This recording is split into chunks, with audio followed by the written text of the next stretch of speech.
The other day, I made a video on five or so problems of hell or problems with the doctrine of hell.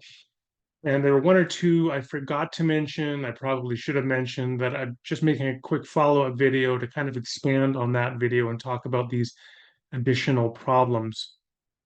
So, to illustrate these two related problems, let me begin with an illustration from Solitary Nation. That was a documentary made some years ago by PBS Frontline, where they went into prisons and they showed how solitary confinement is a cruel and unusual form of punishment. And Solitary Nation graphically depicted people in solitary confinement becoming increasingly erratic and self-destructive in their behavior. They would begin to do horrible things to themselves, physically harm themselves. I'll save you the details, but suffice it to say that the catalyst for their spiral into agony and self-harm was through the cruel and unusual punishment of being placed in solitary confinement.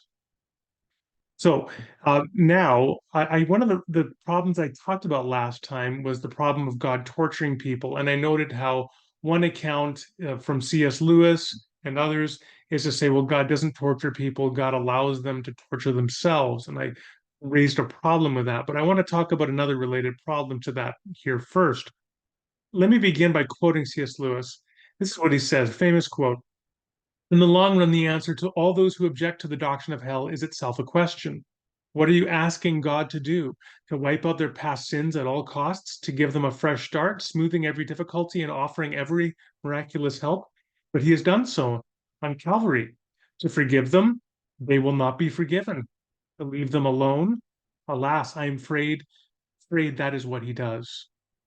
Here, C.S. Lewis is saying, look, let's think about hell not as God torturing people, but rather as God leaving people to the decisions that they have made, leaving them alone. In essence, what God is doing is placing people in solitary confinement for eternity.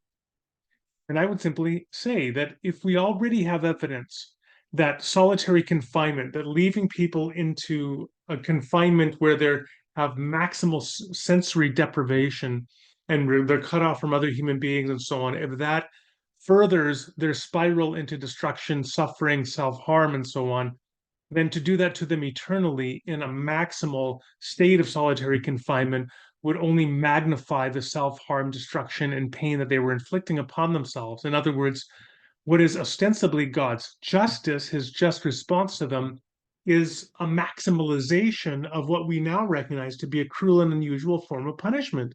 That is solitary confinement. So that's the first problem here. There's another problem I think that's related to this as well.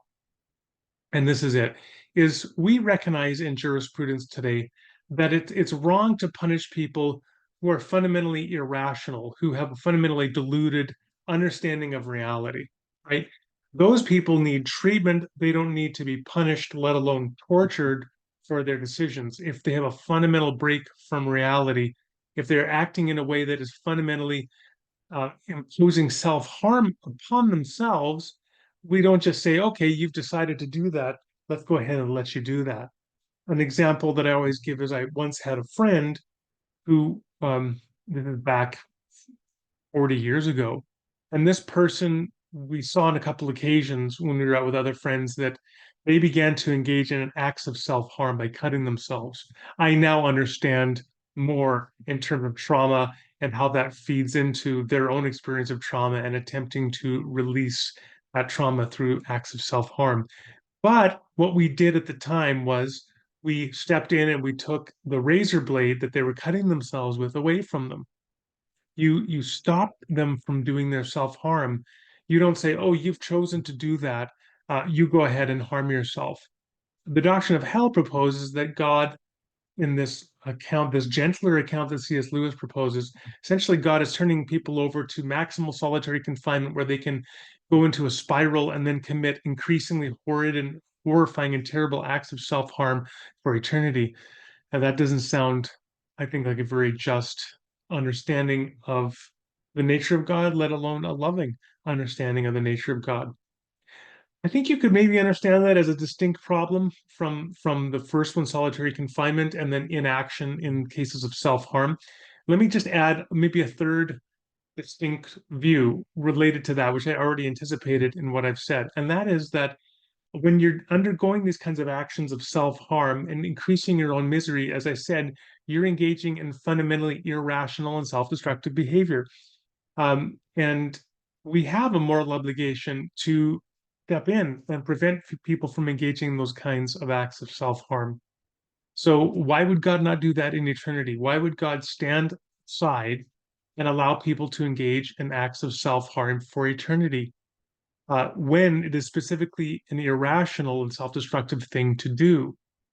For people to say, "Oh, but God respects our free will so much, that's why He does that."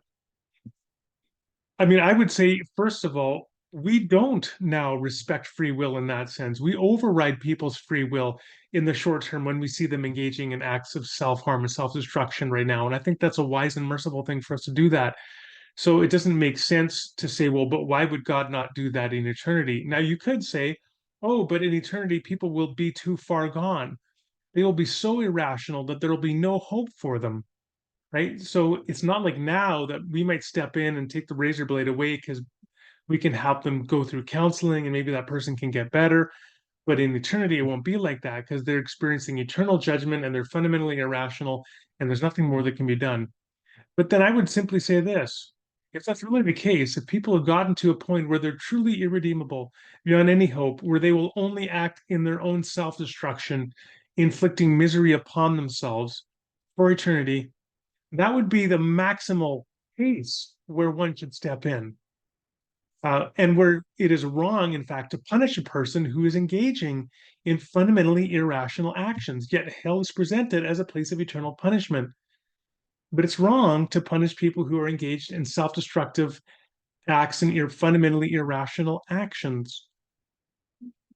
Uh, I honestly, I think I presented about three problems here, but they're all interrelated. Um, Pardon me, this has kind of been a free flow of thought on this issue, but I did think related to this idea of God turning people over, and as Lewis said, well, that's what God does. They will not be forgiven, so He just lets them aside in their own misery. I think there are several problems here with this, as I've attempted to articulate, and so I think you can add these to the problems of hell that we've already surveyed.